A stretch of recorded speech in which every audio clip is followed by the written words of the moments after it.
In today's video, we'll set up and fully configure RetroX on the Fire TV stick to allow playing many of your favorite retro games on the big screen.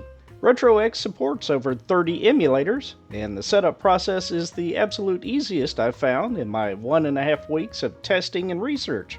While RetroX can be installed on many different Android devices, not just the Fire TV, this video will focus exclusively on the Fire TV to help you get it set up. RetroX isn't free software, but it does include a 5-day free trial to see if you like it. There is a lifetime license that is also available and can be used on 6 different devices concurrently. Speaking of which, somewhere hidden in this video is a free license to the first person that acts on it. Let's get started. I'm John, and welcome to Wagner's Tech Talk.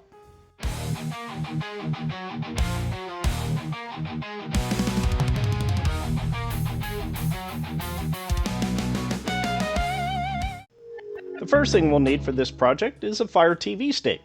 I'll be using the 4K Max, which has 16 GB of internal storage and Wi-Fi 6E. We'll also need a way to use a USB stick, so we'll also include this 90-degree OTG adapter, which allows connecting the micro USB power and a single USB port for the USB stick. I'll be using the Samsung 256GB stick for this, which will provide more than enough storage for games. For the controller, I went with the 8-bit Do Ultimate Bluetooth controller, which is ideal for use in the living room as it includes a convenient charging dock. Just plug in the included USB power, and when you set the controller in the dock, there is a white LED charging indicator at the bottom. The USB stick just plugs in to the OTG adapter like this. And on the Fire TV stick, there is a single port for power, but it also provides USB connectivity with an OTG adapter. Just plug in the adapter, and then the USB stick. If you need more clearance on the back of your TV, you can use this extender that comes with the Fire TV, but that's basically it for the hardware. Just plug in the power to the Fire TV on the side port on the OTG adapter, and it'll start up.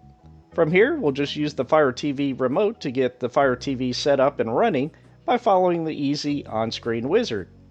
With everything hooked up, let's move on to setting up the controller. The controller I'm using works well with RetroX, but I'm sure most others will work just as well. On the Fire TV, navigate to the far right and select Settings. From there, go to Controller and Bluetooth Devices, move down to Game Controllers. Make sure the controller is powered on and ready for pairing. Using the Fire TV remote, select Add New Game Controller and select the controller from the list to pair it. Next, we'll prepare the USB stick. Unplug the USB stick, leave it out for just a few seconds, and then plug it back in. You'll then be prompted to format the drive. Don't select Device Storage or you won't be able to read the contents on your computer. Instead, choose External Storage. When prompted, if you're sure, select Yes. The drive has now been formatted. Again, go into Settings, select My Fire TV, then USB drive, and eject USB drive. Now you can safely remove the USB stick, and we'll move over to our computer to add our files. On your computer, open a browser and visit retrox.tv. At the top, select Download. There is a version for the Pi 3, but we want to click the Get RetroX for Android link. The APK will then be downloaded. Under First Steps, click the login.retro.tv link. If you don't have an account, enter your email address in the bottom email box and click Send. Then check your email to complete the login details. If you already have an account, enter your email address and password up at the top. As mentioned earlier, this is a paid application, but you'll have a free 5-day trial period to see if you like it. A few things to note: there are no games included with the download. You'll have to provide your own. You can use your license on 6 different devices at the same time. I chose to support the developer and purchased the lifetime license, but if you invite friends to RetroX, you may be able to get a free license. You also have the option for 1 or 2 year licenses, which are $12.99 or $22.99 respectively. Totally up to you, but I'd recommend going with the 5-day trial first to make sure it's worth it to you. On the left side, I have my downloads folder, and on the right, the USB stick after formatting it on the Fire TV. You'll see a lot of folders that were automatically created for you. In this step, we want to copy over the APK as well as our games or ROMs and BIOS files. Both types of files are copyrighted material, and you'll have to source those yourself. I can't provide any links for obvious reasons. However, you can search for ROM archives for these systems, or dump them from original cartridges, or any number of other ways. To start, I'll create a Games subfolder at the root of the USB drive. Under that folder, I'll create another folder called APKs, which will contain the installer for the RetroX.apk file that we just downloaded. I'll then right-click and drag it into the folder and select Copy. Next, I'll create a subfolder called ROMs. This will contain the game files. I've already created a subset of ROMs that I'd like to try out on the Fire TV here on the left, including some Atari 2600, Dreamcast, MAME, and several others. I'll just select all the folders and copy them into the ROMs folder on the USB stick. Likewise, I have a BIOS subfolder which contains a collection of BIOS files. I'll just drag and drop that folder into the USB stick as well. Now we have all the files we need. We can just safely eject the USB stick from our computer and reinsert it back into the OTG adapter on the Fire TV. Next, we need to install the RetroX APK on the Fire TV, also called sideloading. The Fire TV doesn't have a native way to do this, so we'll download an application that allows us to. Select the Apps and Channels tile, then App Library. Select Search and type File. Locate the one that says File Commander, then select it and download. Once downloaded, open it and you'll be asked to grant storage permissions. Select Allow. You may need to move up a few levels until you see the USB stick, which will have several numbers and letters separated by a dash. Select that and move down to Games, then our APKs folder that we created. Select the RetroX.apk file, then Open. Now click Install App. You'll then see a message that your TV is not allowed to install unknown apps. Select Settings, go to About on the Fire TV option, press the OK button on the Fire Stick 7 times. This will unlock the developer options. Then, under Developer Options, select Install Unknown Apps. Toggle the V File Explorer from Off to On. Now go back into the File Explorer, select the USB stick, then Games, and APKs, then select the RetroX.apk file again. Select Open, then Install App, and the Install button. It's hard to see it here in the upper left, but it was installed, and you can now select Open. When RetroX starts up, you'll pick your initial theme, which we can change later. There are actually several more than the 3 that you see here. I'll start with the middle theme, Android TV. RetroX will then let you know that you can use your Google account to log in. We don't have Google services here, so I'll select Cancel. We'll now log in using our RetroX credentials that we set up earlier from the computer and select Sign In. We'll then be notified that RetroX needs access to external storage, so select Continue. For files and media, select All Files and then go back. There is an update available, so I'll select Install App and then Install. Once installed, select Open. RetroX will then download a number of support files for the various emulators. Just be patient here. You'll be notified that you're using a trial account. Just select Continue. Now we need to add our games. On your controller, select the Option or Select button. Move over to Manage Games. We'll go with the option Add Folder for one system. select the system we want to add. In this case, I'll select MAME and the ROM set version, which is 2003. Then navigate to the USB stick, then Games, ROMs, and the location of our ROM files. Now take the option, select this folder, and scan now. RetroX will then let you know how many games were found. If we go back from here and press down a few times, we can see our list of games. If we select one and try to start it, RetroX will download some additional packages needed to run the game. No complex installation procedures here, just select download. I'm going to select a different game, 1943, and will be prompted for another download. Just select the button. Now it's going to install the emulator, so we'll say OK. RetroX itself also needs the ability to install from unknown sources. We'll select Settings, then Install Unknown Apps, and toggle Off to On for RetroX.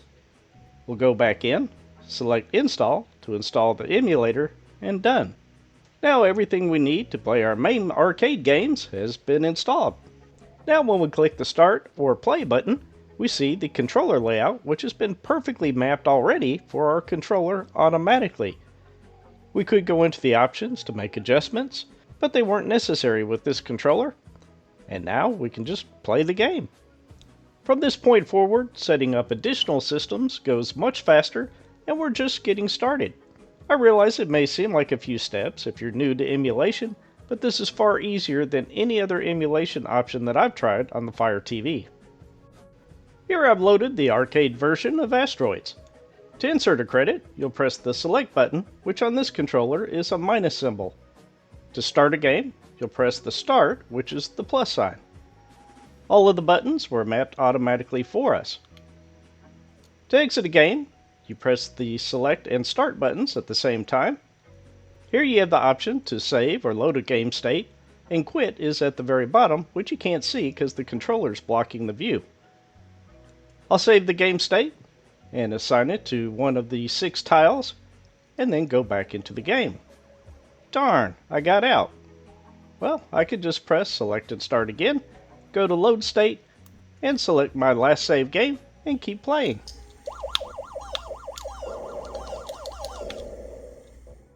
RetroX also has the ability to change themes. If we go into Settings, and then Display Settings, you can adjust a number of the settings, such as the aspect ratio, which I'd recommend leaving as emulator provided for best results. You can set the border type as well as the bezel type however you want, but I'll set it for bezel type to per game, which will change based on the selected game.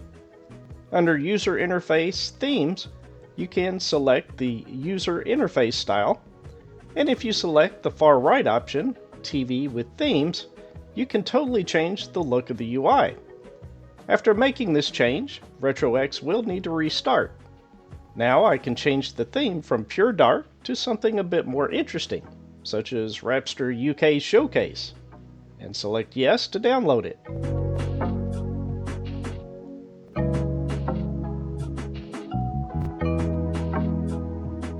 Or perhaps Rapster UK Nostalgic.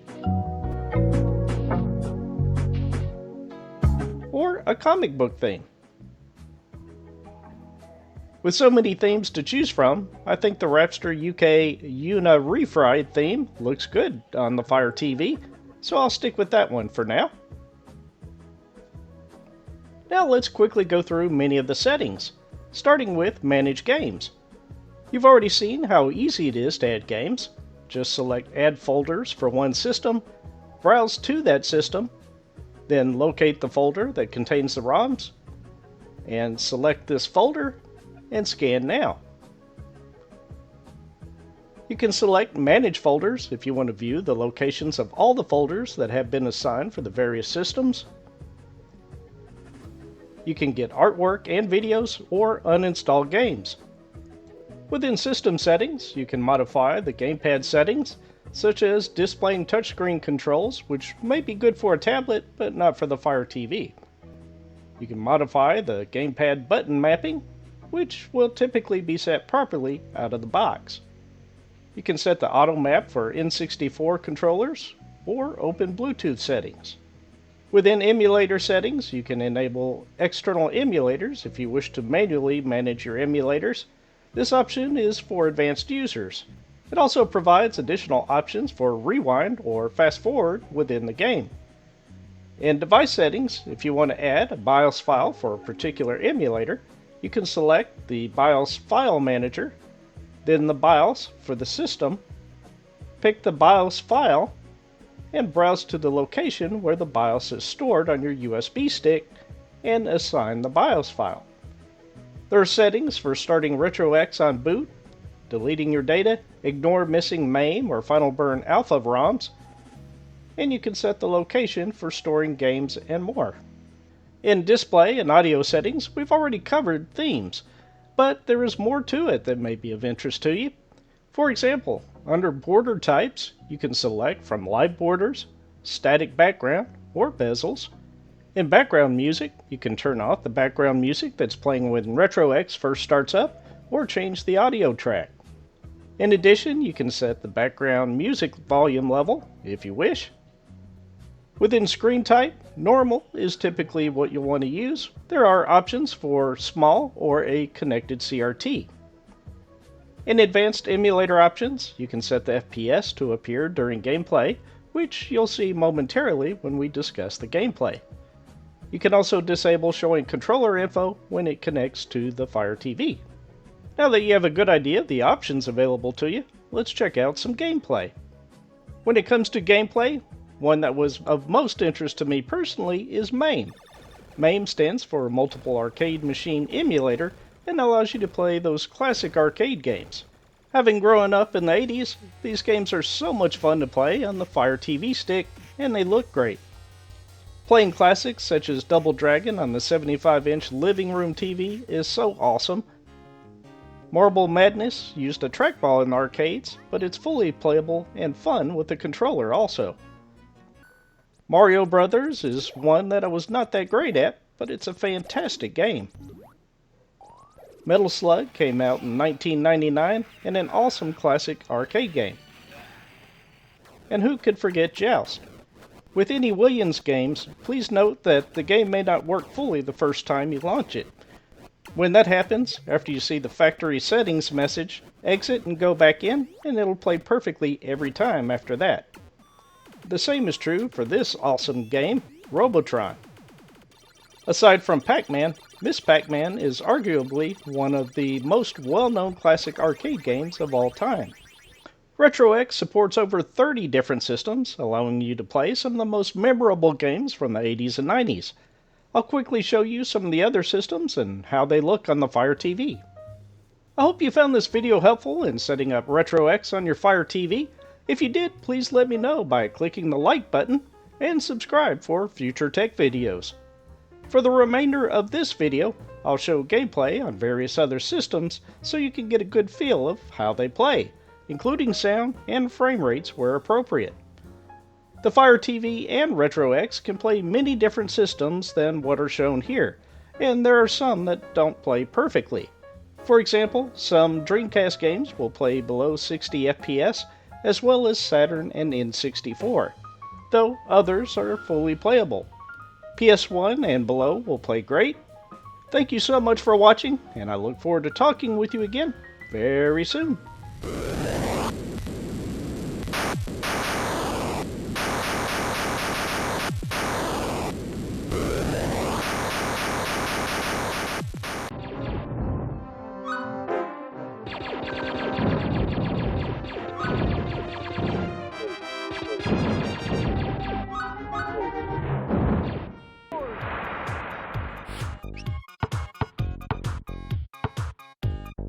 Raises up.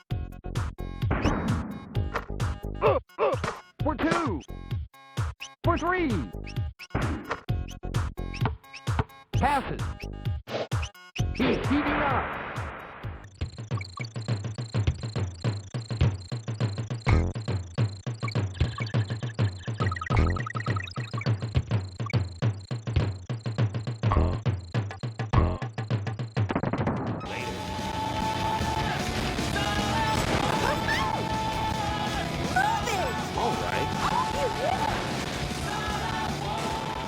Battle 1, fight!